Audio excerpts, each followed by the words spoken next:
Sebagai pemula sih sebenarnya saya sangat menyarankan di reksadana dulu ya. Karena saham itu tentu lebih kompleks ya. Banyak yang kita harus pelajari. Kita memilih dari 700 saham aja itu udah PR gitu. 700 saham, sahamnya apa, kodenya aneh-aneh gitu ya. Terus kita pelajari mekanismenya.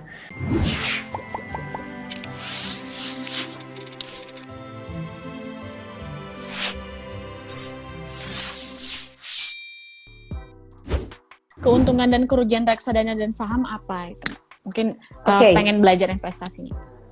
Oke, kalau keuntungannya dari reksadana dan saham itu capital gain ya. Capital gain itu tadi nama kerennya dari kalau keuntungannya berupa dari ayam itu gitu.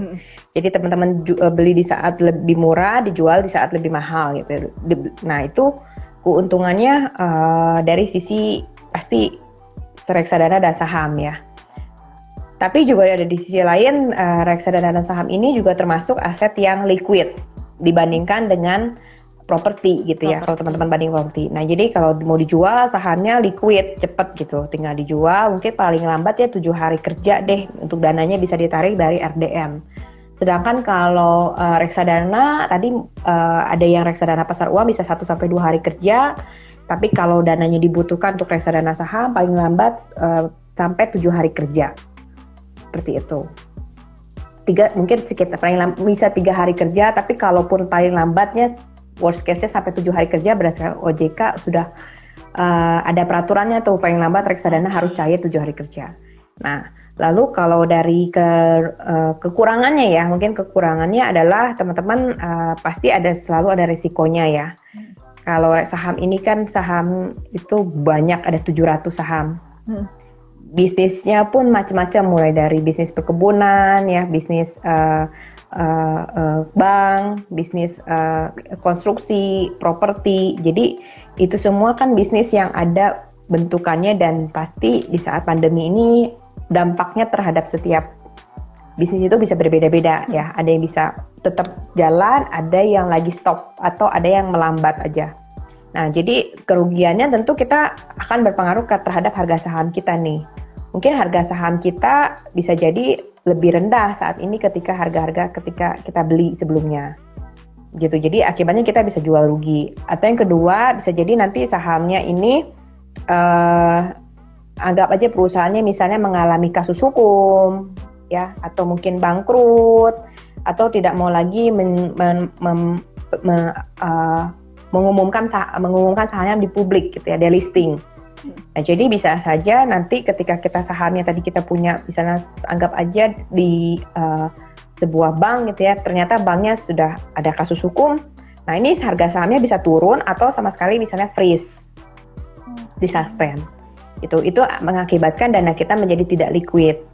Tapi tentu aja ada resiko, pasti ada returnnya. Nah, kalau kita belajar dengan sungguh-sungguh, sebenarnya kita bisa memanajemen resiko-resiko itu. Bisa jadi mulai dulu investasinya dari saham-saham yang teman-teman tahu. Mulai dari dana yang tadi dana dingin ya, dana yang nggak pakai untuk kebutuhan sehari-hari, bukan dari hutang, bukan dari dana darurat.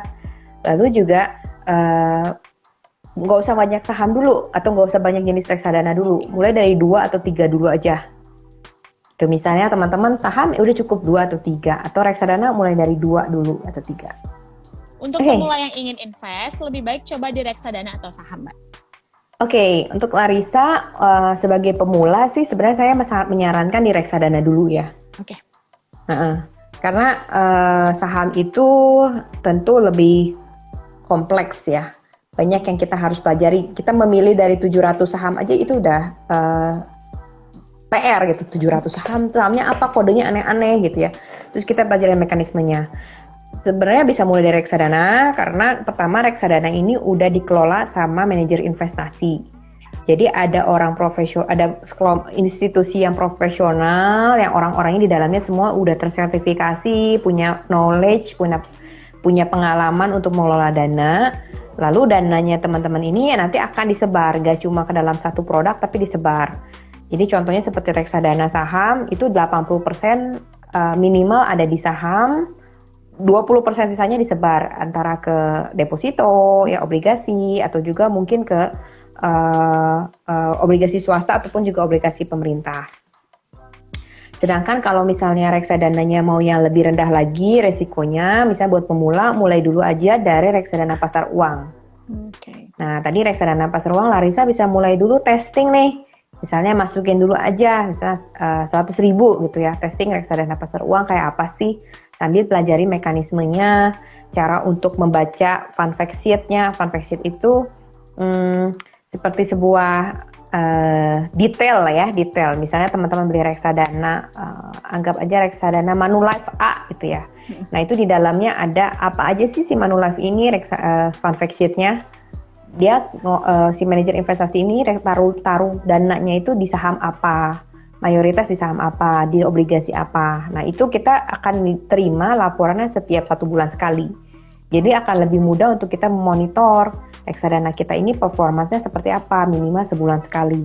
Gitu. Tapi kalau misalnya saham mau memulai boleh gitu ya, tapi mulai dulu aja tadi berarti kalau dananya terbatas mulai dari saham-saham yang sesuai dengan budget, mulai dari 2-3 saham lah gitu.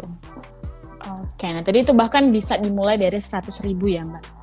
Iya bisa, sebenarnya saham pun bisa mulai dari 100.000 sih, cuma nggak banyak saham yang bisa dibeli.